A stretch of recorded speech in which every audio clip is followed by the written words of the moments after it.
Hi, Dr. Mignon Mary with the Remedy Room, an innovative clinic in New Orleans, Louisiana.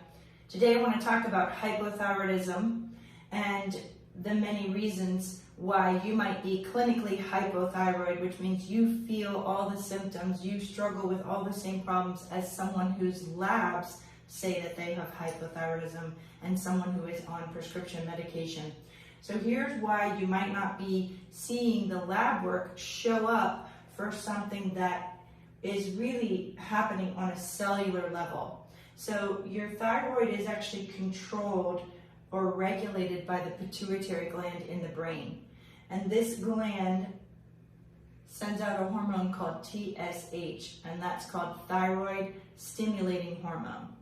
That stimulates the gland and says, make thyroid. It's stimulating it to grow and proliferate and make the hormone. It's stimulating it to make more T4. So the only thing that the gland can produce, this butterfly-shaped gland that has a right and a left lobe, the only thing it can produce is T4.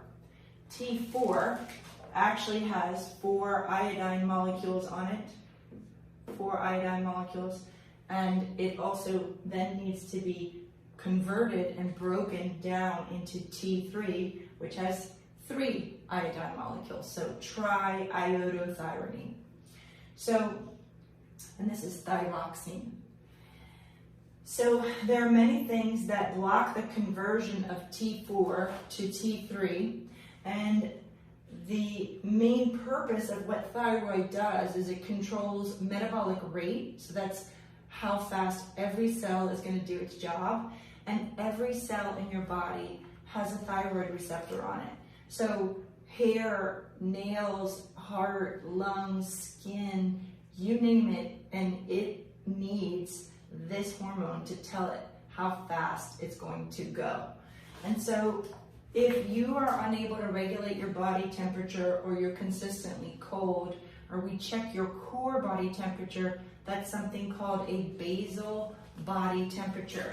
Basal body temperature, BBT. This should be around 98.6.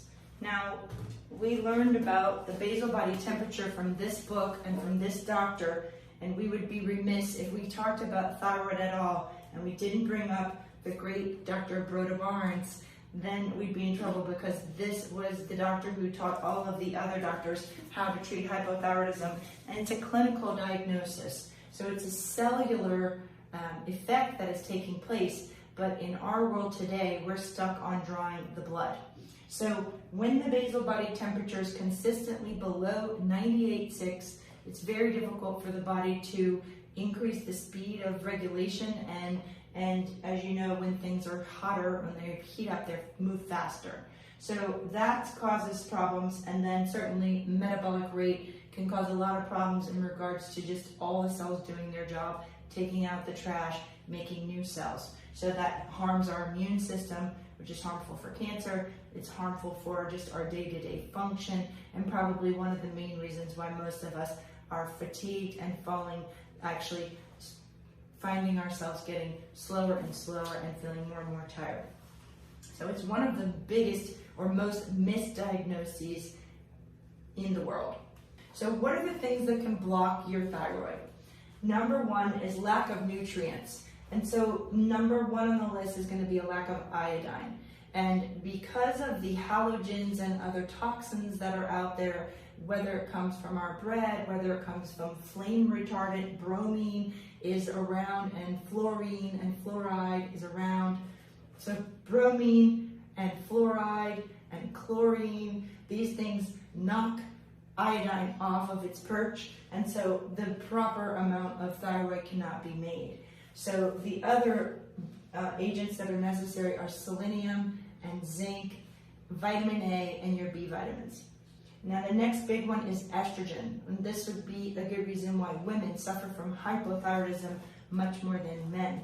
And so estrogen, whether it's from our own production, whether it's from external sources like soy, or phytoestrogens or poisonous estrogen mimickers like BPA that's in plastics, this is estrogen blocking the conversion of T4 to T3. The next is beta blockers. We have a large portion of our population on beta blockers because of high blood pressure. And beta blockers slow down the heart rate and they slow down your metabolism. The number one thing we give when we find that someone is hyperthyroid or overstimulated is a steroid and a beta blocker. So if you ever see any of your patients or you have any friends or family that are on those two things, you should be suspicious and ask and see how's their thyroid doing, how are they feeling, because again, a little bit further down the chain, they're being blocked. So we mentioned steroids, that includes stress and cortisol. So because we're living under such high levels of stress these days, we're constantly producing cortisol, and so we're constantly have this influx that's blocking conversion.